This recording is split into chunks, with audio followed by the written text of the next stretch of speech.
자, 여러분 오늘 너무 잘 안다고 생각하는 말씀이지만 이 말씀이 우리 안에 정말 적용되지 않고 있다는 사실을 말씀을 읽을 때에 깨닫게 됩니다. 우리가 오늘 읽은 말씀은 많이 알고 계시잖아요. 예수님이 하신 얘기입니다. 예수님이 당신을 가르쳐서 나는 참 포도나무다, 열매를 맺는 포도나무는 당신이다, 이렇게 얘기를 하고 계세요. 우리가 포도나무가 아닙니다. 우리가 열매 맺는 나무가 아니에요. 예수님이 포도나무시고 그 나무가 열매를 맺을 수 있도록 돌보시는 아버지가 하나님이 농부다, 이렇게 얘기를 합니다. 그러니까 이 열매를 맺는 일은 누가 하시는 것 같아요? 하나님과 예수님이 하시는 것 같죠. 근데 저렇게 얘기를 하시면서 다음 4절에 저렇게 얘기하는 거잖아요. 우리에게 요구하는 겁니다. 내 안에 거하라, 나도 너희 안에 거하리라. 가지가 이제 드디어 우리가 등장합니다. 가지가 포도나무에 붙어 있지 않으면 스스로 열매를 맺을 수 없음 같이 너희도 내 안에 있지 아니하면 그러하리라, 이렇게 얘기를 합니다. 이건 익히 아는 말이잖아요. 그러면서 이렇게 얘기를 하시죠. 계속해서 나는 포도나무, 예수님, 나는 포도나무요 너는 가지. 네가 내 안에, 내가 네 안에 연결되어 있으면 사람이 열매를 많이 맺는데요. 그러나 나를 떠나서는 너희가 아무것도 할 수 없습니다. 그래서 제가 사진을 하나 보여드리려다가 깜빡했는데, 여러분 나무가 이렇게 싱싱하게 있어도 가지가 딱 부러져서 옆에 떨어지면 어떻게 됩니까? 그 가지는 이제 말라 비틀어지는 거예요. 그 가지는 아무것도 못해요. 가지는 원래 열매를 맺지 못합니다. 나무가 맺는 거죠. 그래서 가지가 나무에 붙어 있지 않으면 열매 없음, 그죠? 그리고 그 다음 구절이 뭐라고 얘기를 해요? 사람이 내 안에 거하지 않으면 저 떨어져 나간 가지처럼 밖에 버려져 마르나니 사람들이 그것을 모아다가 불에 던져 사르느니라. 하나님과 연결되어 있지 않으면, 하나님과 붙어 있지 않으면 열매만 못 맺는 게 아니라 살지도 못합니다. 못 살아요. 사람이 하나님과 떨어져서 살면 사는 것 같지만 죽었다라고 얘기하는 거죠. 그리고 정말 예수를 믿은 사람들은 그렇게 살 수 없다라는 걸 알게 됩니다. 그래서 가지들은 나무에 붙어 있지 않으면 열매도 없고 살 수도 없을 뿐더러 쉽게 탑니다. 작은 불씨만 튀어도 화르륵 타버려요. 그러나 젖어 있는, 생기가 있는 나무는 잘 안 탑니다. 많이 해보셨겠지만 젖은 나무는요, 난로에 넣고 아무리 불을 땡겨도 잘 안 탑니다. 그러니까 웬만한 작은 불씨에 살라지지 않는다는 거죠. 오늘 말씀을 이렇게 보면 사람은 스스로 무엇을 할 수 없는 존재라는 걸 명확히 하고 나무가 열매를 맺는 것은 다 하나님이 하신다, 이렇게 얘기를 하고 있어요. 그러니까 우리는 스스로 무엇을 이루어낼 수 있는 존재가 아니고 이 모든 것을 이루어내실 분에게 붙어 있어야 한다, 이렇게만 얘기하고 있습니다. 그죠? 열매라는 것은요, 사람이 애를 막 써서 만들어낼 수 있는 종류의 게 아니래요. 살아보시면서 다 느끼시잖아요. 내가 뭔가 계획하고 한다고 해서 내 뜻대로 되지 않아요. 그 열매와 결과는 내가 만들어내는 게 아니고 우리는 하나님의 인도함 가운데서 살고 있구나, 그분의 정하신 대로 따라가면서 그분의 어떤 섭리와 계획 안에서 그분이 이런저런 일들로 나를 만들어 가시고 다루시고 증명해내시는구나 라는 것들을 우리는 경험합니다. 그래서 열매는 내가 애쓴다고 만들어지는 게 아니고요, 내가 애쓴다고 남편이나 아내가 바뀌는 게 아니고요, 내가 애쓴다고 자식이 내 맘대로 자라지 않아요. 내가 애쓴다고 다 잘 먹고 사는 거 아닙니다. 잘 못 먹고 사는 사람은 게을러서 못 먹는 게 아니에요. 내가 계획하고 애썼다고 해서 다 그렇게 되지 않아요. 그러니까 열매는, 결과는 애를 써서 만들어내는 게 아니고 우리에게 하나님이 요청하시는 딱 하나는 그 모든 일들을 진행하시고 그 열매와 결과를 만들어내실 수 있는 하나님께 붙어 있으면 된다. 이게 오늘 본문이 우리에게 하는 얘기입니다. 그러니까 여러분, 이건 잘 안 믿으시는 분들도 아마 우리 가운데 있을 텐데요, 우리는 우리의 결혼도, 가정도, 자녀와의 관계도, 부부 관계도, 먹고 사는 문제도, 살고 죽는 문제도 다 우리가 뭔가 애쓰고 막 노력하지 않으면은 우리 뜻대로 안 되고, 내가 조금만 애를 쓰고 열심히 하면 이 모든 일들이 다 내가 원하는 열매를 맺을 거라고 착각하지만 그러지 않습니다. 열매는 하나님이 맺으시고 우리는 이 모든 죽고 사는 문제, 먹고 사는 문제, 모든 관계에 있어서도 하나님이 말씀하시는 대로 반응하고 살아가려고 하는, 무슨 일이 일어나도 그 나무에게 붙어 있으려고 하는 그 경주, 그 싸움을 하는 게 우리들의 유일한 사역인 줄을 믿으시기 바랍니다. 결과는 우리 뜻대로 되지 않아요. 그래서 예전에 한 사람이 예수님께 물어봤습니다. 주여, 우리가 어떻게 해야 하나님의 일을 할 수 있을까요? 물어봤더니 예수님의 대답이 뭐였어요? 하나님의 일은 나를, 하나님의 보내신 자, 당신을 믿는 것이, 붙어 있는 것이 하나님의 일이다. 그렇게 얘기를 하셨어요. 그러니까 우리가 할 수 있는 일이라는 건 붙어 있는 거다, 이렇게 얘기를 하는데, 도대체 붙어 있다는 게 그럼 어떻게 하라는 겁니까? 붙어 있다는 게 무슨 뜻이에요? 이렇게 얘기를 하면 또 우리들은 당장에 그래, 붙어 있어야 돼, 이를 악물고 새벽 기도도 하고 악착같이 붙어 있어야 돼 하고 하면서 또 하나의 행위로 구원을 받으려는 모습으로 또 흘러갑니다. 그러나 여기서 내게 붙어 있으라라는 말은요, 내가 뭔가 내 힘과 노력으로 그분을 붙잡으려고 해야만 된다라는 얘기가 아니에요. 왜냐하면 해보셨잖아요. 안 되잖아요. 마음을 먹고 작정을 하고 이제 진짜 그렇게 안 할 거야, 이제는 내가 하나님만 붙들고 살 거야, 내가 아무리 애를 써도 마음이 무너지고 몸이 무너지고 관계에 어려움을 겪으면 사람은 나 이제 더 이상 못하겠다, 이렇게 끝나버리거든요. 그래서 붙어 있는다라는 건 우리의 간절함이나 우리의 노력을 요구하는 게 아닌 것처럼 보입니다. 성경이 말하는 붙어 있으라는 말은요, 이미 그 일을 하나님이 이루셨어요. 내가 애를 써서 붙어 있어야 되는 게 아니고요, 하나님이 은혜로 나를 그분에게 붙여주셨어요. 그 변치 않는 사실에서 떠나지 말라는 뜻입니다. 그분이 나를 붙여 놓으셨으니까 아무리 상황이 나 이거 붙은 거 맞아? 하나님이 나랑 같이 있는 거 맞아? 하나님이 내게 주신 약속대로 하고 있는 거 맞아? 도저히 내가 붙어 있다고 믿어지지 않는 상황이 닥쳐올 때마다 그분이 나를 붙여두셨다라는 그 변치 않는 선언 위에 서 있으라는 뜻이에요. 그게 하나님이 우리에게 요구하시는 유일한 내용입니다. 내가 뭔가 하나님 마음에 들려고 막 애쓰고 난리를 친다는 게 아니라, 그분이 내가 한 것이 없을 때에 오직 전적인 사랑과 은혜로 나를, 그분과 나는 너의 아버지, 너는 내 자녀, 이렇게 붙여두신 그 관계가 아무런 변화가 없다라는 그 믿음 위에 그대로 서 있으라. 그게 붙어 있으라는 말입니다. 그건 할 수 있으시죠? 내가 지금 아무런 마음의 의욕도, 마음이 무너져서 뭔가를 새롭게 시도해 볼 만한 힘도 없지만, 그래도 이 상황은 내가 끝난 것 같아 보이지만 하나님이 나를 그분에게 붙여두셨고 이 사실은 변치 않을 것이고 그분은 결국 나를 인도하여 내고야 마실 것이다 라고 하신 그 약속 위에 그대로 서 있으라는 얘기입니다. 이게 무슨 약속이야, 내가 이럴 줄 알았지, 하나님이 어디 있어, 그렇게 했다면서 왜 내 상황이 이렇게 되는 거야 하고 그 약속에서 깡총 뛰어내려와 가지고 하나님이 도대체 나한테 해준 게 뭐야, 이제 내가 알아서 살아야지 하고 그 길로 뛰어가지 말라는 얘기예요. 아무것도 할 수 없는 능력이 없고 믿어지지도 않아서 마음이 너무 불안하고 괴롭지만 너를 나에게 붙여두었다라고 하신 하나님의 그 약속 위에 그대로 서 있으라는 얘기입니다. 그래서 비록 내 모습과 상황이 하나님과 함께 하고 있는, 하나님의 은혜와 사랑과 보호를 받고 있는 사람처럼 안 보이지만 그 약속 위에 그대로 붙어서 그분의 보호를 받고 있는 사람처럼 행동하고 그분의 보호 가운데 있는 사람처럼 말하고 그분의 보호와 인도하심을 받고 있는 사람처럼 걸어가라는 얘기입니다. 그게 붙어 있으라는 얘기예요. 그건 할 수 있어요. 해봤더니 할 수 있어요. 그건 되는 거죠. 마음이 치이지만, 마음이 너무 불안하고 야, 이게 과연 맞는 건가 어렵지만 이미 연합되어 있다, 떨어지지 않는다 라고 한 그 변치 않는 은혜 위에 서서 그런 은혜를 받은 사람처럼 말하고 행동하고 결정하면서 살아라, 그 뜻이에요. 그래서 이 붙어있으라는 말과 똑같은 말이 요한복음에 계속 이렇게 반복됩니다. 붙어있다는 말은요, 내 말이 너희 안에 거하면, 이 말과 똑같은 말이에요. 내 말이 너희 안에 거하는 게 붙어있는 거예요. 하나님의 말이 내 안에 있어요. 말씀 아래 내가 머물고 있어요. 상황은 아닌 것 같은데 하나님이 그렇게 얘기하셨기 때문에 그렇게 될 줄을 믿고 그 말씀 안에 들어가 있어요. 그게 붙어 있는 거예요.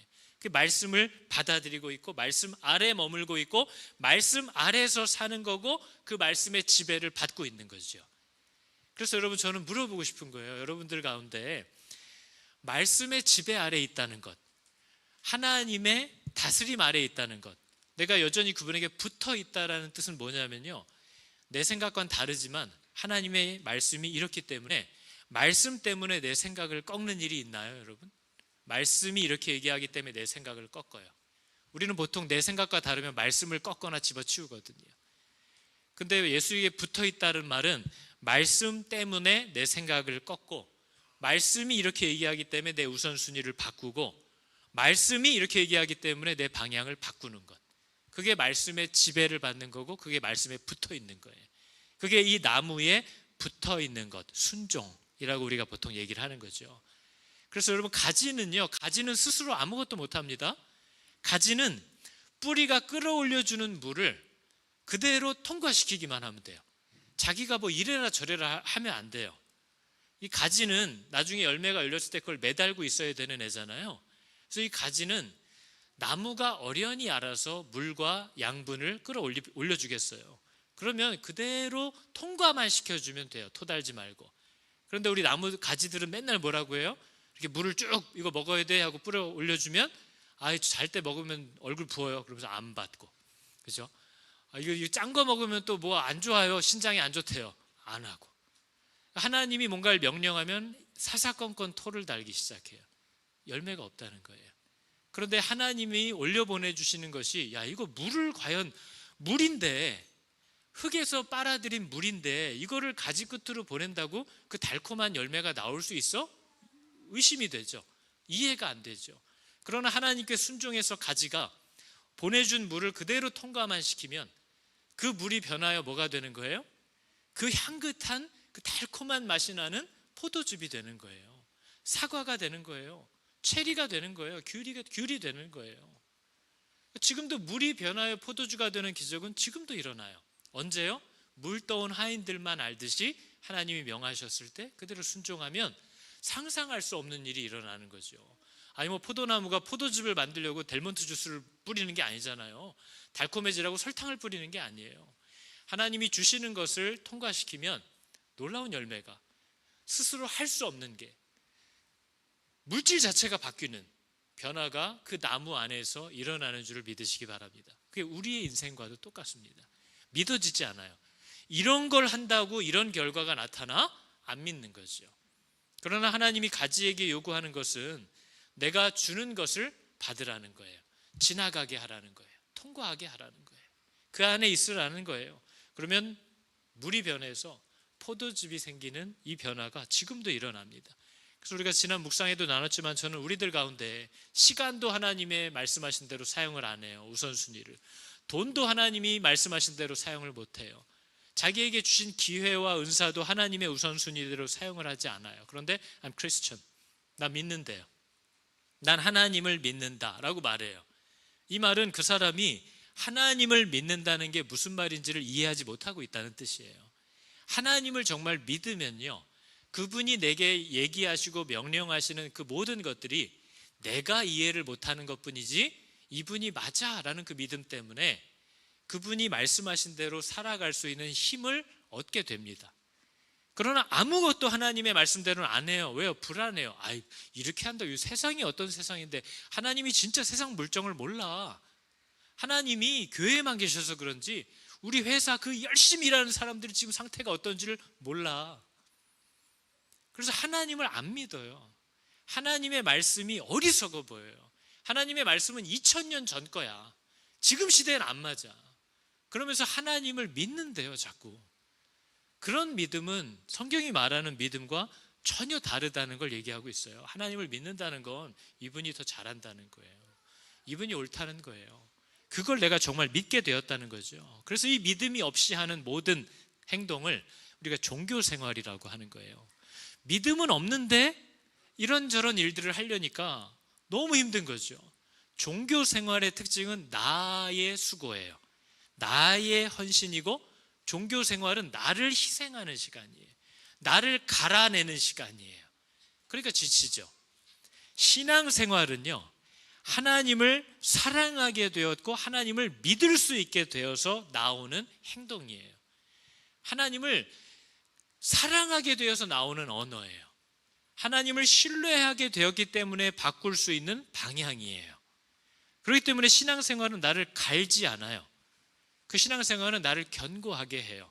제가 지난 묵상에서도 나눴듯이 저는 누가 시켜서 하나님의 말씀대로 살려고 하는 게 아니에요. 저는 누가 시켜서 요구해서 이런 길로 가려고 하는 게 아니에요. 제가 보니까 나는 누가 시켜서 계명을 지키는 게 아니라 제가 하나님을 사랑하게 되니까 하나님을 사랑해서 그분께 복종하고 싶어진 사람이에요. 그게 그리스도인이라고 얘기하는 거고, 그게 우리들이 고백하는 기쁨이라는 거예요.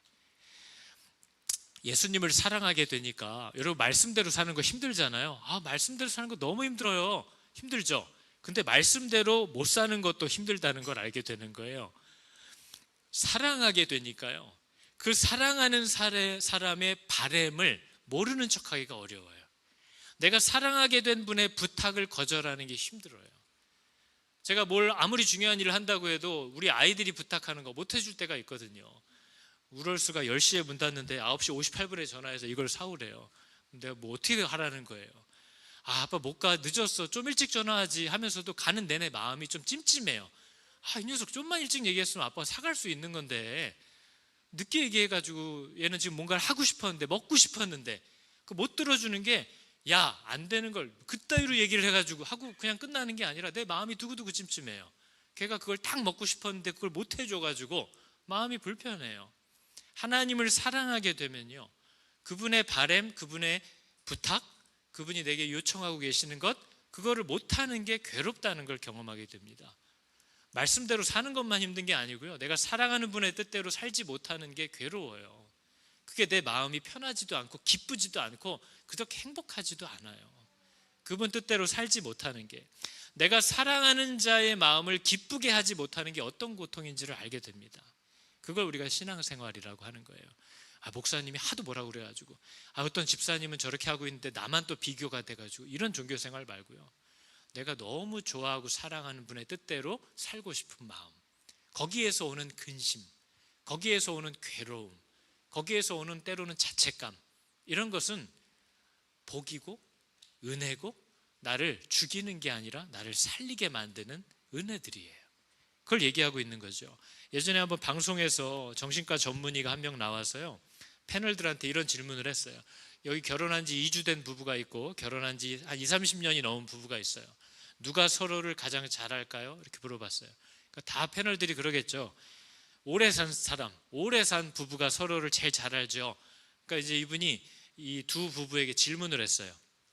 요즘 아내가 제일 힘들어하는 게 뭔가요? 요즘 아내가 제일 맛있어하는 게 뭔가요? 그러니까 20, 30년 산 부부는 몰라요. 지금 아내가 어떤 것 때문에 요즘 근심하나요? 그럼 남편들은 무슨 근심을 해? 복에 겨웠지? 이제 이런 얘기하는 거죠. 그럼 이제 아내가 눈이 찢어져가지고 저걸 입을 또 열고 앉아 있다 이러면서 쳐다보는 거죠. 올해는 살아서 뭐 기억도 경험도 있을 수 있지만 지금 이 사람이 뭘 원하는가에 대해서 관심이 없어요. 그걸 살펴볼 줄 몰라요. 근데 결혼한 지 얼마 안 된 사람은 무게중심이 자기에게 있지 않고 상대에게 있어요. 그래서 이 사람이 뭐 때문에 요즘 힘들어 했는지, 최근에 뭘 그렇게 맛있게 먹었는지, 지금 나더러 뭘 하자고, 뭘 갖고 싶다고 했는지 제일 잘 알아요. 그러니까 그건 연수가 아니고 이 사람을 향한 사랑이, 그 사람이 지금 어떤 상태에 있고 뭐를 가장 원하고 뭐를 가장 힘들어하는가를 알게 하는 힘이에요. 그래서 신앙생활을 아무리 30년 40년 하셨어도 사랑이 없으면 하나님이 지금 나의 무엇 때문에 힘들어 하시는지, 하나님이 나의 무엇을 안타까워 하시는지, 하나님이 나의 어떤 것을 기뻐하시는지 지금 하나님의 마음을 잘 몰라요. 예전에 내가 성경을 몇 독을 했고, 예전에 내가 어떤 목사님 밑에서 신앙생활을 했고, 내가 예전에 무슨 직분이 있었고, 어떤 부서를 맡아가지고 부흥을 일으켰고, 이런 거나 얘기하고 있지, 지금 살아계신 하나님이 나에 대하여 어떤 심정을 갖고 있는지에 대해서 알지를 못한다는 거죠. 사랑이 없으니까, 하나님에 대한 관심이 사라졌으니까요. 그게 가장 큰 관건이에요. 하나님을 지금 최근에 처음 만난 사람들은요, 이게 혹시 하나님이 주시는 마음인가? 오늘 내가 말씀을 읽다가 이런 말씀이 나왔는데 이거 꼭 나한테 하는 얘기 같았어. 굉장히 예민합니다. 그럼 이제 30, 40년 신앙생활 한 분은 옆에서 또 다리를 딱 꼬고 앉으셔가지고, 나도 그랬어. 저 땐 다 그렇지. 그러면서 자기는 그 자리로 돌아가야 된다는 의식조차도 없어요. 저거 원래 다 그런 거야. 저런 시절을 지내서 나처럼 이렇게 죽어가야 되는 거야. 이렇게 생각하고 있는 거죠. 그러나 생명은 절대 그렇게 흘러가지 않아요. 와, 나 큰일 났구나. 내 안에 하나님을 사랑함이 없구나. 하나님의 마음을 궁금해함이 없구나. 이런 것들을 위기로 느끼는 거죠. 저는 오늘 말씀이 저희가 지금 재직 세미나 겸 지난주와 이번 주를 말씀을 전한다고 했습니다. 교회의 일꾼들, 이 그리스도의 몸인 교회가 그 역할을 감당하기 위하여 필요로 하는 모든 수고와 헌신을, 그 고생을 내 몸에 채워도 좋겠습니다 하고 나오는 사람들이 재직들이에요. 교회 일꾼들.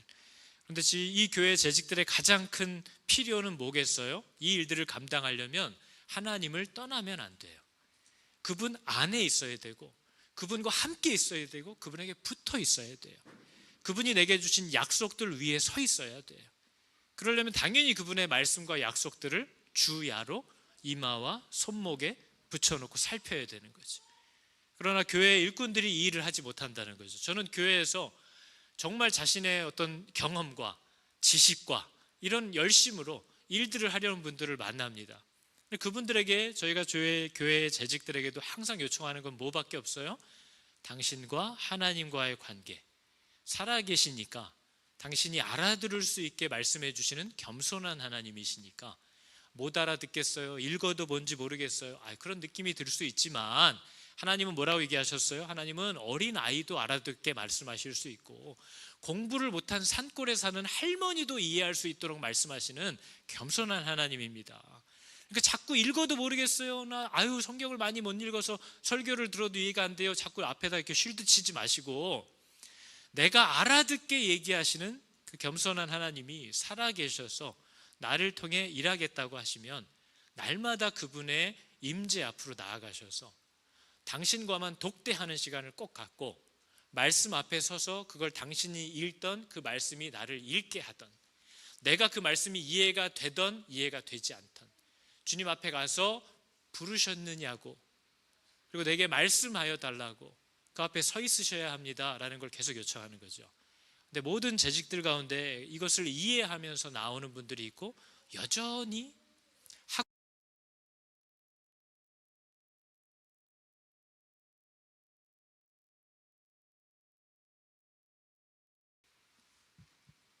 네, 감사합니다. 하고 싶은 일들은 너무나 많은데 그 일들을 하기 위해서 자기가 그 머리이신 하나님께 붙어 있어야 된다는 것이 왜 중요한지를 잘 이해하지 못하는 성도들과의 싸움이 저와의 싸움이고, 그 씨름이 저의 하는 씨름이고, 그 양육이 저의 양육인 거죠. 잘 이해 못하시는 것 같은데, 이런 열심과 재능과 경험이 하나님과 연결되어 있지 않으면 교회에 해가 됩니다. 아무런 유익이 되지 않고 무엇보다 집사님이 소진됩니다. 아무리 얘기해도 깨닫지 못해요. 그럼 이제 서로 이해하지 못하는 상태에서 어려운 시간을 보내는 거죠. 그러나 제가 교회에서 계속 요구하는 건 뭐예요? 살아계시니까 그 앞에 서라는 거예요. 그리고 자꾸 교회 안에서만 뭘 하려고 하시지 말고, 여러분을 부르신 분, 여러분을 만드신 분, 또 여러분의 날마다의 걸음을 인도하실 수 있는 살아계신 하나님께 묻고 듣고, 이렇게 얘기하시는 건가? 라는 마음이 있으면 순종해보고, 이거 아니었나? 하면 와서 수정하고, 이거 맞는 것 같다, 감사하고, 그렇게 교회로 살아가시라고 계속 여러분을 부르는 겁니다. 그렇게 살아가시라고. 그게 교회라고, 그게 우리 교회의 사역이라고. 이 교회를 돌아가게 만들고 운영하게 하는 건 자기를 드리겠다고 한 소수를 불러다가 종처럼 부려먹을 테니까 그거 신경 쓰지 마시고, 여러분들은 믿는 자답게 세상에서 가정에서 살아가는 그 교회의 사역을 감당하시라. 그러다가 마음이 더 넘치게 있어서 내가 이 교회 공동체의 역할을 위해서도 나와 내 모든 것들을 다 드리겠다라면 나아오셔라 얘기를 하는 거죠. 이 일들을 위해서 수고하는 거예요. 그래서 이번에 홈페이지를 만들면서도 우리 교회의 방향에 대한 걸 가장 짧은 문구로 어떻게 해야 만들까 고민하다가 이렇게 정의를 해놨습니다. To know God is to make Him known. 내가 하나님을 아는 것이 세상이 하나님을 알게 하는 거예요.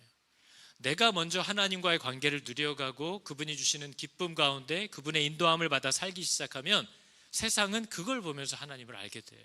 그게 우리 하늘그림교회의 이름 뜻이라고 계속 얘기 드렸습니다. 나는 하나님을 몰라요. 나는 하나님과의 관계를 누리지도 않아요.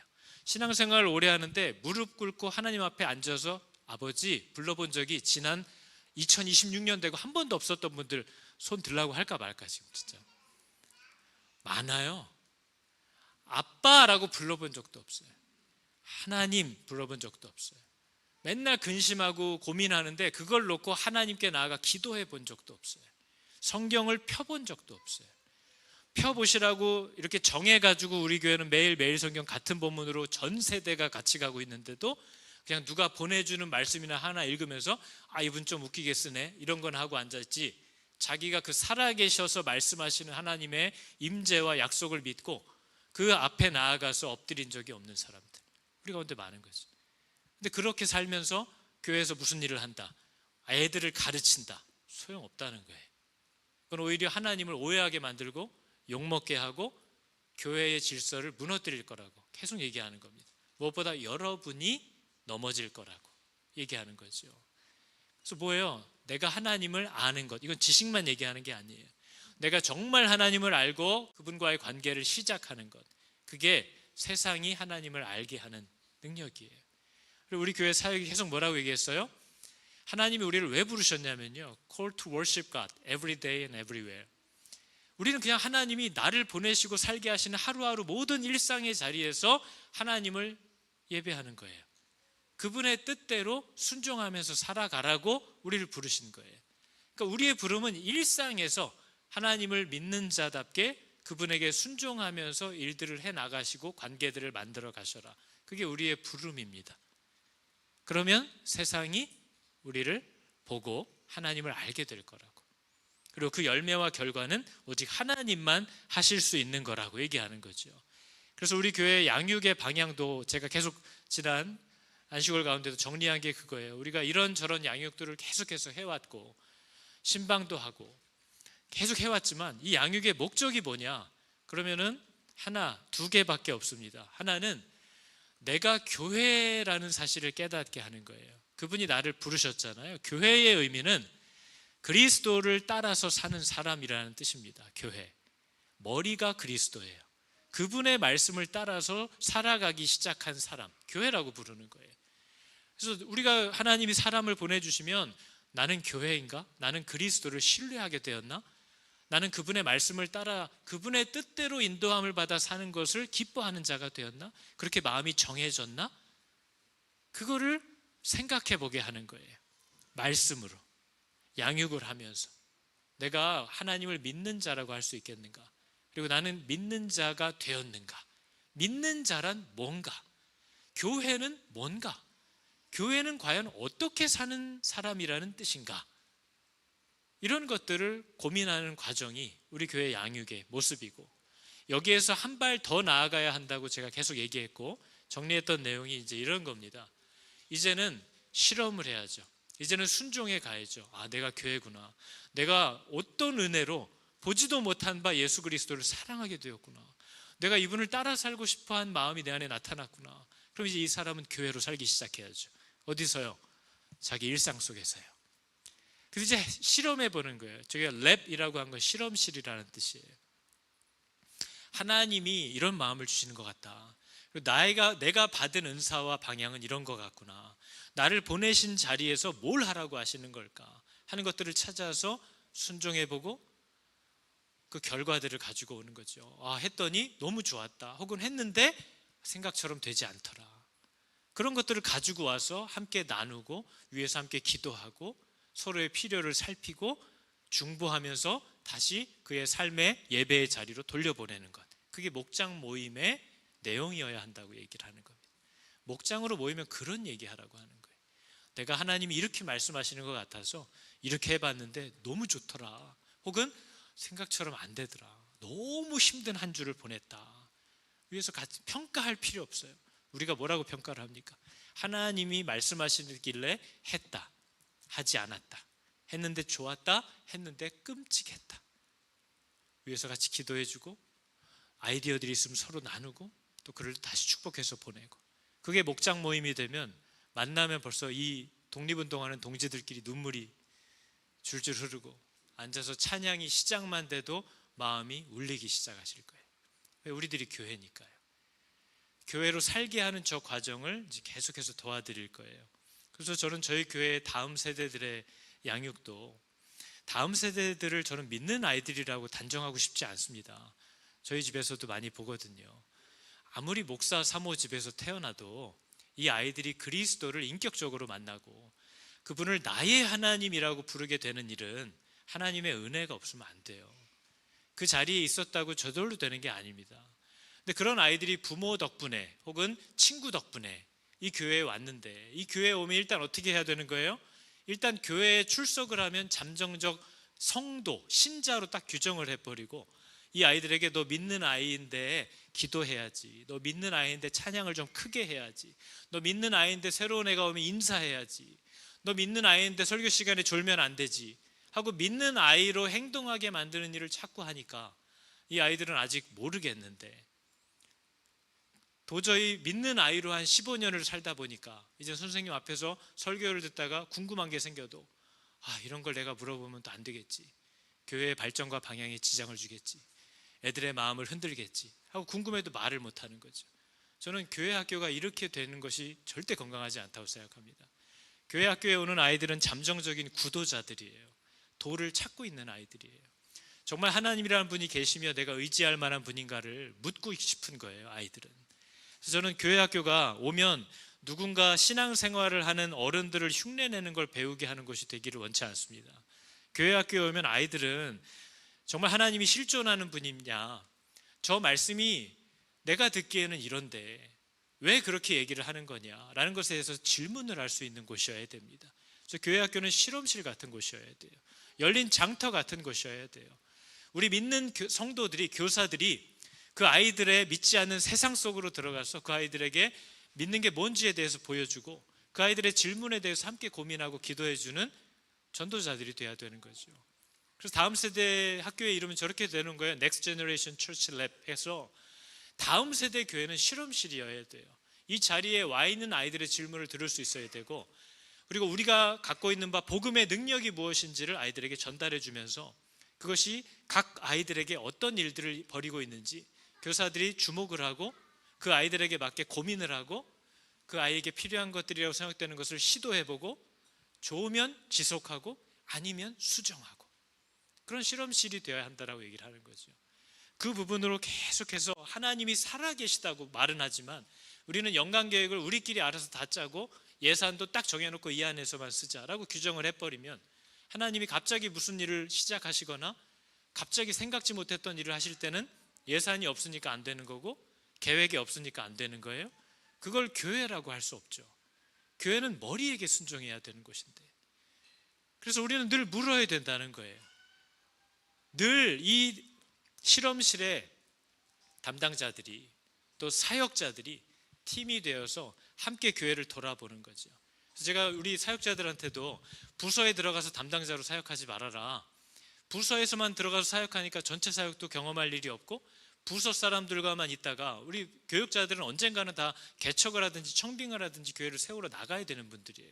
근데 그분들이 갑자기 떠나면 그 부서는 갑자기 공백이 생기고, 그분이 계시는 동안 제가 관여를 전혀 안 했기 때문에 이분이 떠나버리면 그 부서와 저는 단절이 되어버려요. 그래서 사역자들은 있는 동안 모든 부서와 사역들을 감당하고 이끌어갈 수 있는 일꾼들을 부르고 훈련시키는 일을 함께 한다. 그래서 우리들이 오던 가던 훈련받은 사람들이 교회 전체를 돌아보게 하는 그 일꾼들을 계속해서 세우기를 원하는 겁니다. 그리고 그 부서의 부르심을 받고 훈련을 받는 일꾼들은 그 영혼 하나하나를 놓고 하나님께 늘 물으면서 주시는 마음을 따라서 교사들과 함께 일들을 결정하고 시도해보고 하는 일들을 해달라고, 실험실로 하라고. 그래서 예비비로 정해놓고 뭐든지 주시는 마음들이 있으면 해보고 필요하면 교회에 청구를 하든지, 이 안에서 가능하면 지속을 하시고 안 되면 요청을 하든지. 그러나 교회가 그리스도의 몸이라고 얘기를 하면서 머리에게 묻지 않고 우리끼리 나아가고 있다라는 이 마음을 지울 수가 없는 거죠. 그래서 여러분, 나를 떠나서는 아무것도 못한다. 이것이 우리 교회 모든 성도들이 기억해야 될 방향입니다. 늘 물어야 돼요. 그리고 그분이 내가 알아듣게 말씀하시는 분이라는 사실을 믿어야 돼요. 우리 교회도 아무리 조직이 비대해진다고 해도 이 부름을 떠나면 안 돼요. 아무리 비대해도 하나님이 이 정도 인원이라서 헷갈린다고 하시는 분이 아닙니다. 그분이 우리들을 능히 가르치고 이끄실 수 있는 분이라는 걸 믿고 모든 일꾼들은 하나님 앞에 서는 것을 애쓰시고 그걸 우선순위로 가지실 수 있기를 축복합니다. 여기서 벗어나면 끝이에요. 여기서 벗어나면 끝이에요. 하나님과 떨어지면 안 돼요. 그래서 자꾸 회복, 하나님 앞에서 조금 쉼을 갖고 싶다, 이런 말도 안 되는 얘기를 하지 마세요. 일은 안 해도 돼요. 그러나 하나님을 놓으면 안 된다고요. 말씀에서 멀어지면 안 된다고요. 기도에서 떠나면 안 된다고요. 그 얘기를 하는 거죠. 우리가 오늘 함께 할 찬양이 내 삶의 이유라는 찬양이 있습니다. 여러분, 저 이 질문이 참 중요한 것 같아요. 여러분의 삶의 이유가 뭐냐 물어보면 뭐라고 대답할 수 있을 것 같을까? 내 삶의 이유가, 목적이 뭐예요? 그저 자식들 잘 건강하게 크고 손주들도 잘 크고 그저 먹고 사는 거 너무 어렵지 않고 내가 몸이 약해지면서 자식들에게 피해만 안 끼쳤으면 좋겠고, 이런 거예요? 이거는 예수 안 믿는 사람도 다 갖고 있는 소원들이에요. 예수 안 믿는 사람도 너무 먹고 사는, 아니 하나님 뭐 엄청 부자 되게 해달라는 건 아니고요. 남들 정도만. 그거는 예수 안 믿는 사람도 다 할 수 있는 얘기예요. 그럼 내가 예수를 만났기 때문에만 하게 된, 세상은 절대로 구할 수도 없는 그런 게 뭐냐 물어보면 있나요? 내가 예수를 만났기 때문에 시작하게 된 기도, 목적, 이유, 그게 정말 예수를 모르는 사람들은 아예 생각하지도 않는, 그게 뭡니까? 라고 물어보면 있어요? 그걸 고민해야죠. 와, 난 예수를 믿었다고 생각하고 말하고 다녔는데 뭐가 달라진 거지? 내가 뭐가 다른 거지? 안 믿는 사람하고 내 소원이 뭐지? 그걸 고민하게 하시는 게 성령이 하시는 일입니다. 그게 편하지 않거든요. 내가 이거 뭔가 방향이 잘못됐구나, 그게 내 마음을 편하게 하지 않아요. 고민하게 만들고 잠 못 이루게 만들고 괴롭게 만듭니다. 그걸 우리가 은혜라고 얘기하는 거죠. 그게 은혜라는 거예요. 바로 그게. 함께 찬양할 때에 하나님께서 내 삶의 이유를 뭐라고 고백하기를 원하시고 계시는지 발견할 수 있기를 축복합니다. 찬양해 볼까요? 예수는 내 힘이요. 예수는 내 힘이요, 나의 기쁨, 내 참 소망, 그 이름에 생명이 내 삶의 이유. 다시 한번 할까요? 예수님은 나의 힘이요. 예수는 내 힘이요, 나의 기쁨, 내 참 소망, 그 이름에 생명이 내 삶의 이유라. 오직 주님만 따라갑니다.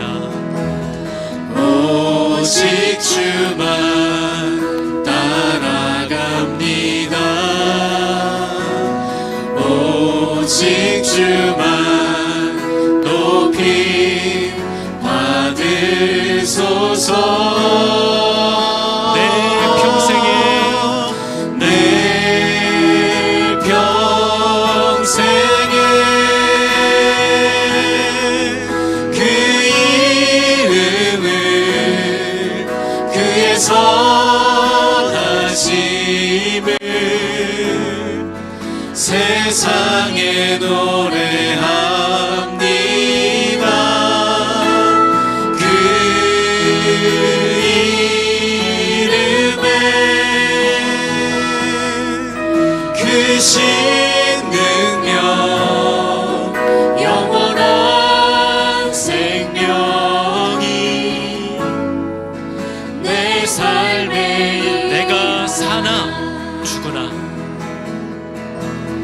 내가 사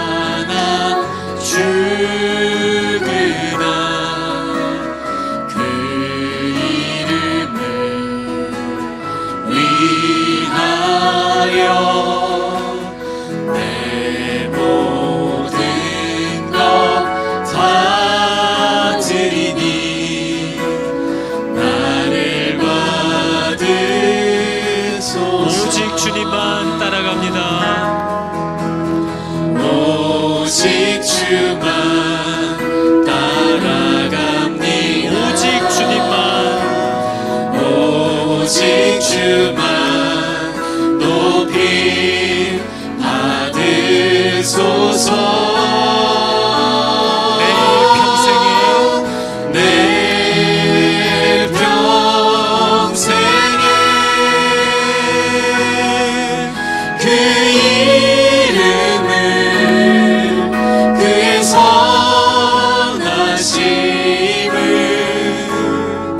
세상에 노래합니다. 그 이름을 그 신 능력 영원한 생명이 내 삶의 이유라. 기도하겠습니다. 하나님, 나는 포도나무고 너는 가지다. 네가 내 안에, 내가 네 안에 거하면 너는 열매를 많이 맺나니 나를 떠나서는 네가 아무것도 할 수 없음이라. 하나님, 이 분명한 말씀을 늘 읽고 외우고 자라왔는데도 전혀 이해하지 못하는, 눈이 가려져 있고 마음이 닫혀 있는 나를 불쌍히 여겨 주시옵소서. 누가 열매를 맺는 줄도 모르고 내가 누구로부터 도움을 얻는지도 모르고 여전히 내 힘과 내 생각과 내 방법으로 살면서도 나 하나님을 믿습니다 라고 얘기하는, 정말 앞을 보지 못하는 소경과 같은 우리들을 불쌍히 여겨 주시옵소서. 하나님, 그리스도 안에 거하는 것, 이 역시 나의 노력과 힘이 아닌, 내 자격과 상관없이, 내 의지와 상관없이 이미 그 일을 은혜로 이루어 주신 그 하나님의 완성하신 일을 떠나지 않고 그리하셨으니 그리 될 줄을 믿습니다. 염치 없으나 하나님 말씀하셨고 선물하셨사오니 내가 그런 사람이 되었고 될 줄로 믿는다고 얘기하며 자녀의 자리에서 떠나지 않고 자녀의 자리에서 늘 하나님을 말하고 부르는 그런 담대한 자들이 다 되게 하여 주시옵소서. 여호와는 내게 복을 주시고 너를 지키시기를 원하며 여호와는 그의 얼굴을 내게 비추사 은혜 베푸시기를 원하며 여호와는 그 얼굴을 너희에게로 향하여 드사 평강 주시기를 원하노라. 아멘.